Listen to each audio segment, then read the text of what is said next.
ഒരു പ്രായം കഴിഞ്ഞാൽ മക്കളുടെ മുന്നിൽ കൈനീട്ടാതെ സ്വന്തം ആവശ്യങ്ങൾക്കും മരുന്നിനും പണം കണ്ടെത്താൻ ഈ അമ്മമാരെ സഹായിക്കുന്ന തൊഴിലുറപ്പ് പദ്ധതി അട്ടിമറിക്കാൻ ശ്രമിച്ച കേന്ദ്ര നയത്തിനെതിരെ തൊഴിലുറപ്പ് തൊഴിലാളികളുടെ അവകാശങ്ങൾ സംരക്ഷിക്കുന്നതിനായി സംഘടിപ്പിച്ച രാപ്പകൽ സമരത്തിൽ ഷാഫി നടത്തിയ പ്രസംഗം വെറുമൊരു പ്രസംഗമല്ല, മറിച്ച് സമര പോരാട്ടം ഒത്തുചേർന്നതായിരുന്നു ഷാഫി പറമ്പിലിന്റെ വാക്കുകൾ. വെറുമൊരു രാഷ്ട്രീയ പ്രസംഗത്തിനപ്പുറം ഈ പദ്ധതി തകർക്കാൻ ശ്രമിക്കുന്ന കേന്ദ്ര സർക്കാരിനുള്ള ശക്തമായ താക്കീതായിരുന്നു അത്. ഷാഫിയുടെ പ്രസംഗത്തിലെ ഏറ്റവും ശ്രദ്ധേയമായ ഭാഗം പേരക്കുട്ടികൾക്ക് മിഠായി വാങ്ങിക്കൊടുക്കുന്ന മുത്തശ്ശിമാരുടെ സന്തോഷത്തെക്കുറിച്ചായിരുന്നു. പേരക്കുട്ടിക്ക് 5 രൂപയുടെ മിഠായി വാങ്ങിക്കൊടുക്കുമ്പോൾ ആ മുത്തശ്ശിയെ ചേർത്ത് പിടിക്കുന്ന കുഞ്ഞിന്റെ മുഖത്ത് സന്തോഷം കവരാൻ ഏത് 56 ഇഞ്ച് നെഞ്ചുകാരൻ തീരുമാനിച്ചാലും അതിന് അനുവദിക്കില്ല എന്ന അദ്ദേഹത്തിന്റെ പ്രഖ്യാപനം സമരവേദിയിൽ വലിയ ആവേശമാണ് ഉണ്ടാക്കിയത്. വീട്ടിലെ വരുമാന മാർഗമായ മകന് അസുഖം ബാധിച്ച് കിടപ്പിലായാൽ മകൻ അറിയാതെ മരുമകളുടെ കയ്യിൽ മരുന്നിനായി പണം വെച്ചു കൊടുക്കുന്ന അമ്മമാരുടെ മനസ്സ് കാണാൻ ഈ സർക്കാരിന് സാധിക്കുന്നില്ല എന്ന് അദ്ദേഹം കുറ്റപ്പെടുത്തി. തൊഴിലുറപ്പ് തൊഴിലാളികളുടെ ചോരയും നീരുമാണ് ഈ പ്രസ്ഥാനമെന്നും അവരുടെ അവകാശങ്ങൾ സംരക്ഷിക്കുന്ന കാര്യത്തിൽ 1 ഇഞ്ച് പോലും പിന്നോട്ടില്ല എന്നും അദ്ദേഹം ഉറപ്പിച്ചു പറഞ്ഞു. ഷാഫിയുടെ ഓരോ വാക്കുകളും ചെന്നുകൊള്ളുന്നത് കേന്ദ്രമന്ത്രിമാരുടെ ഇടനെഞ്ചിലേക്കാണ്. ഓരോ മുക്കും മൂലയും ഇഴകീറി പരിശോധിക്കുമ്പോൾ തൊഴിലുറപ്പ് പദ്ധതി അട്ടിമറിക്കാനുള്ള ഈ നീക്കത്തെ ഷാഫി പൊളിച്ചടക്കുന്നു. ഈ പദ്ധതി നശിപ്പിക്കാൻ കച്ചകെട്ടിറങ്ങിയ മന്ത്രിമാരെ മുക്കാൻ തന്നെയാണ് കോൺഗ്രസ് തീരുമാനം. നമുക്ക് അദ്ദേഹത്തിന്റെ ആ വീഡിയോയിലേക്ക് പോകാം. ഒരു ദിവസം കിട്ടുന്ന 100-200 രൂപ, ആ 100-200 രൂപയിൽ നിന്ന് അവനവന് വാങ്ങേണ്ട മരുന്നിന് മക്കളുടെ മുമ്പിൽ തുകക്ക് കൈനീട്ടേണ്ടി വരാതെ നിൽക്കുന്ന ഒരു ആശ്വാസം ഈ പ്രിയപ്പെട്ട അമ്മമാർക്ക്, സഹോദരിമാർക്കുണ്ട്. അവർക്ക് കിട്ടുന്ന ആ ചെറിയ തുകയിൽ നിന്ന് പേരക്കുട്ടികൾക്ക് ഒരു 5 രൂപയുടെ ഒരു മിഠായി വാങ്ങിക്കൊടുക്കാൻ അതിനും മകനോടും മകളോടും പൈസ ചോദിക്കാതെ അത് അവരുടെ കയ്യിൽ കൊടുക്കുമ്പോ ആ മുത്തശ്ശിയെ ചേർത്ത് പിടിക്കുന്ന പേരക്കുട്ടിയുടെ മുഖത്ത് കാണുന്ന ഒരു സന്തോഷത്തെ കവരാൻ ഏത് 56 ഇഞ്ചുകാരൻ തീരുമാനിച്ചാലും അതിവിടെ കോൺഗ്രസ് അനുവദിക്കില്ല എന്ന ഉറച്ച പ്രഖ്യാപനമാണ് ഈ സമരം. ഈ ധർമ്മസമരത്തിന് പോരാട്ടവീര്യവുമായി കടന്നു വന്നിട്ടുള്ള ഞങ്ങളുടെ എല്ലാവരുടെയും പ്രിയപ്പെട്ട അമ്മമാർ, സഹോദരിമാർ, തൊഴിലുറപ്പ് പ്രസ്ഥാനത്തിന്റെ കരുത്തായ പ്രിയപ്പെട്ട തൊഴിലുറപ്പ് പ്രസ്ഥാനത്തിന്റെ ഈ സംരക്ഷണ കവചം ഒരുക്കി ഇവിടെ വന്നു ചേർന്നിട്ടുള്ള എല്ലാ പ്രിയപ്പെട്ട അമ്മമാരെയും സഹോദരിമാരെയും ആദ്യമായി ഹാർദമായി വേദിയിലേക്ക് സ്വാഗതം ചെയ്യാൻ ആഗ്രഹിക്കുക.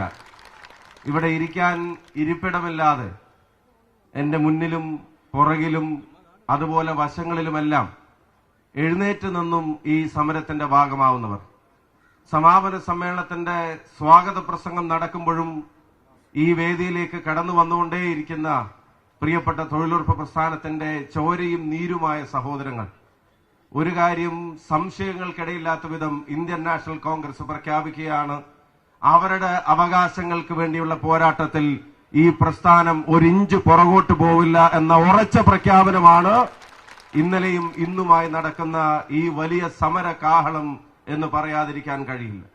അത്യുജ്വലമായ സാന്നിധ്യം, രാപ്പകൽ വ്യത്യാസമില്ലാതെ ഈ സമരത്തെ കേരളത്തെ ജനാധിപത്യ വിശ്വാസികളുടെ ശ്രദ്ധയിലേക്കും രാജ്യം ഭരിക്കുന്നവരുടെ അവരുടെ ധിക്കാരത്തിനെതിരായിട്ടുള്ള ഒരു സന്ദേശത്തിന്റെ കരുത്തുമായി മാറുകയാണ്. ഇന്നലെ കാലത്ത് പ്രിയങ്കരനായ സംഘടനാ ചുമതലയുള്ള കോൺഗ്രസിന്റെ ജനറൽ സെക്രട്ടറി പ്രിയപ്പെട്ട KC വേണുഗോപാൽ MP ഉദ്ഘാടനം ചെയ്ത ഈ സമ്മേളനത്തിലേക്ക് സഹപ്രവർത്തകരുടെ, സഹോദരങ്ങളുടെ, തൊഴിലുറപ്പ് തൊഴിലാളികളുടെ ഒഴുക്ക് ഇനിയും നിന്നിട്ടില്ല എന്നുള്ളത് നമുക്കെല്ലാവർക്കും മനസ്സിലാവും. ഇത് സാധാരണക്കാരന്റെ കരുത്തിനെ കവരാൻ ആഗ്രഹിക്കുന്ന ഒരു ഗവൺമെന്റിനുള്ള അത്യുജ്വലമായ മറുപടിയാണ് ഈ മഹാസമര സംഗമം എന്നുള്ളത് നമുക്ക് പറയാതിരിക്കാൻ കഴിയില്ല. ഈ തുക, തൊഴിലുറപ്പ് തൊഴിൽ ചെയ്ത് അവർക്ക് കിട്ടുന്ന തുക അതെന്തിനു വേണ്ടിയാണ് ഉപയോഗിക്കുന്നത് എന്ന് തിരിച്ചറിവുള്ള ഒരു ഗവൺമെന്റും ഈ പ്രസ്ഥാനത്തിന്റെ കടക്കലിൽ കത്തിവെക്കാൻ നോക്കില്ലായിരുന്നു. അത് വിനിയോഗിക്കപ്പെടുന്നത് അവരുടെ നിലനിൽപ്പിന് വേണ്ടിയാണെന്ന് തിരിച്ചറിയുന്ന ഒരു ഭരണകൂടവും ഒരു രാഷ്ട്രീയ പ്രസ്ഥാനവും ഒരാശയങ്ങളും ഇതിനെ ഇല്ലാതാക്കാനുള്ള ഒരു ശ്രമങ്ങൾക്കും നേതൃത്വം കൊടുക്കില്ലായിരുന്നു. ഒരു ദിവസം കിട്ടുന്ന 100-200 രൂപ, ആ 100-200 രൂപയിൽ നിന്ന് അവനവന് വാങ്ങേണ്ട മരുന്നിന് മക്കളുടെ മുമ്പിൽ തുകക്ക് കൈനീട്ടേണ്ടി വരാതെ നിൽക്കുന്ന ഒരു ആശ്വാസം ഈ പ്രിയപ്പെട്ട അമ്മമാർക്ക്, സഹോദരിമാർക്കുണ്ട്.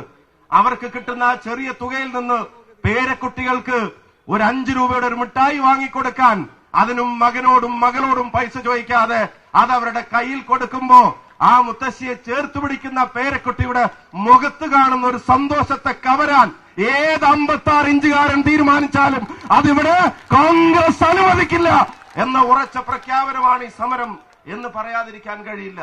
ഒരു മേൽമുണ്ട് വാങ്ങാൻ, ഒരു തോർത്ത് വാങ്ങാൻ, അവനവൻ ഒരു മാക്സി വാങ്ങാൻ, ഒരു സാരി വാങ്ങാൻ, ഒരു ചെറിയ ബാഗ് വാങ്ങാൻ, ഒരു മരുന്ന് വാങ്ങാൻ, ഒരു കണ്ണടയൊന്ന് മാറ്റി വാങ്ങാൻ, ചിലർക്ക് ചെറുതായിട്ടൊന്ന് മുറുക്കാൻ, അങ്ങനെ ആവശ്യം വരുന്ന ചെറിയ കാര്യങ്ങൾക്ക് നീക്കിവെക്കുന്ന തുക നിങ്ങൾ അറിയണം. അവരുടെ വീട്ടിലെ വരുമാന മാർഗമായ മകൻ, ആ മകന് അസുഖം വന്ന് കിടപ്പിലായാൽ ആ കുടുംബം അനുഭവിക്കുന്ന പ്രയാസങ്ങൾക്ക് ചിലപ്പം മകൻ അറിയാതെ മകന്റെ ഭാര്യയുടെ കയ്യിലേക്ക് ഒരു 200 രൂപ വെച്ചു കൊടുത്തിട്ട് അവനോട് പോയി ഒന്ന് ഡോക്ടറെ കാണിക്കാൻ പറ എന്ന് പറയുന്ന ഒരു അമ്മ മനസ്സറിയുന്ന ഒരാൾക്കും ഈ പദ്ധതിയെ തുരങ്കം വെക്കാൻ കഴിയുമായിരുന്നില്ല.